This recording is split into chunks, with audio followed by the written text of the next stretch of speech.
All right, let's dive right into this explainer. For centuries, the book of Revelation has completely captivated, confused, and, let's be honest, terrified people. But today, we're pulling back the veil to look at its incredible first-century historical context. We are going to explore this entirely through a historical and literary lens. So we're completely ditching our modern assumptions to figure out what this ancient message actually meant to the people who first read it 2,000 years ago. I mean, when you hear the word apocalypse, I'm guessing you instantly picture this terrifying Hollywood end-of-the-world scenario, right? Just fire, destruction, chaos, maybe some zombies, the complete collapse of human civilization. We are culturally wired to link that one word with the absolute end of all things. But to really get what the source material is doing here, you kind of have to just scrub that entire cinematic image from your brain. So check this out. If we look at the original Greek root of the word, apokalypsis, it has absolutely nothing to do with global destruction. It literally translates to the removal of a veil or a revealing. Imagine a giant cloth draped over a statue, and then suddenly someone yanks it away to show you what was already there, just hidden from sight. That's what this is. It's an unmasking of hidden truths to give you a clear perspective on reality. It's like night and day. We have to contrast our modern misconception of global doom with the first century reality. Today, we think it's about the physical end of the planet. But back then, this Jewish apocalyptic literary genre was entirely about revealing hidden truths and giving future hope to a deeply oppressed group of people.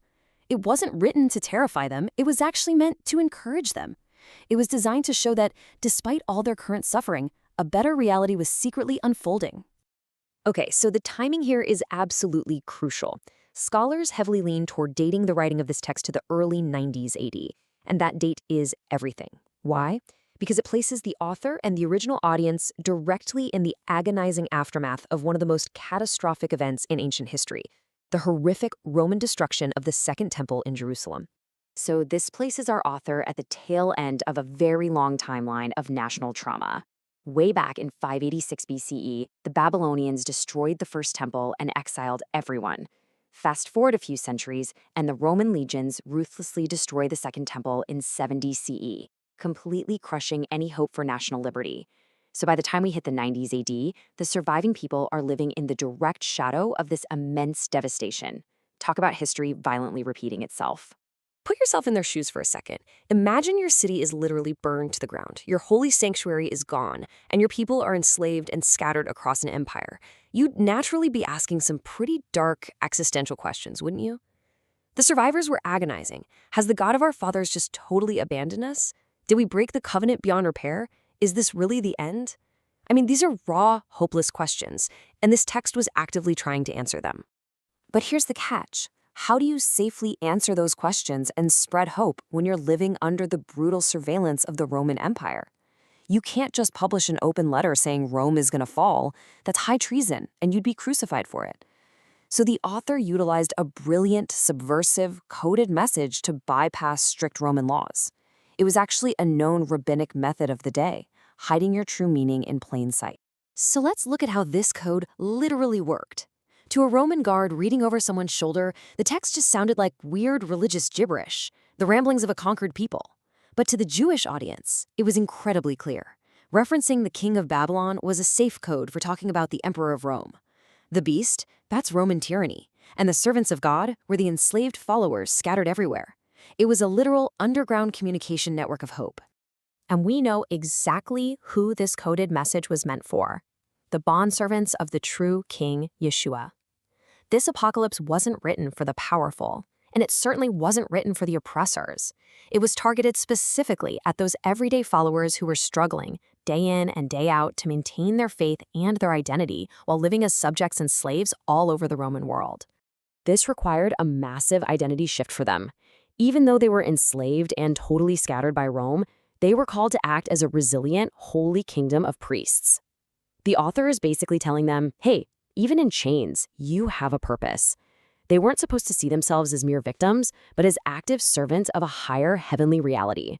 They had to live out their covenant faithfully, no matter how intense the persecution got. Oh, and I absolutely love this detail. Even the author's name is part of the secret message. His name, Yochanan, which we commonly translate to John in English, actually means the Lord will be gracious in its original Hebrew. So just by reading the guy's name, These traumatized servants were receiving this subtle, living promise that, despite the complete destruction of their world, God's grace and loyalty would eventually return to them. To pull this off, the author draws super heavily on earlier prophetic works, like the Book of Daniel. This whole apocalyptic genre is inspired by these ancient visions of a heavenly court where the Ancient of Days sits down to judge the terrifying, beast-like earthly empires. It was a way of reassuring the first-century reader, look, Rome might seem totally invincible right now down here on Earth, but upstairs in the invisible realm, their judgment is already locked in. Now, this next part is a real game changer. To truly understand this text, we have to swap out our modern, linear view of time for the cyclical Jewish view of history. Today, we tend to view time as a straight line, heading right off a cliff toward a final, terrifying end. But in this ancient worldview, history moves in circles. It starts in Genesis, in the perfection of Eden, and through all these messy cycles of exile and return, destruction and restoration, it's always eventually cycling back to the garden.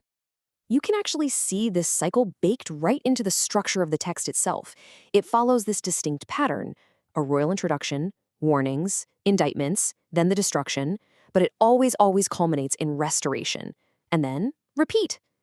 This cyclical pattern proves that the ends they were reading about wasn't the permanent end of the physical world. It was just the end of a corrupt era, clearing the board for a brand new beginning. In fact, the text explicitly promises a blessing for those who hear and keep these words. So, I'll leave you with this final provocative thought. If the apocalypse isn't a horror story, but is actually about lifting the veil to find hope and resilience in our darkest times, what truths are you missing out on by keeping your own eyes covered?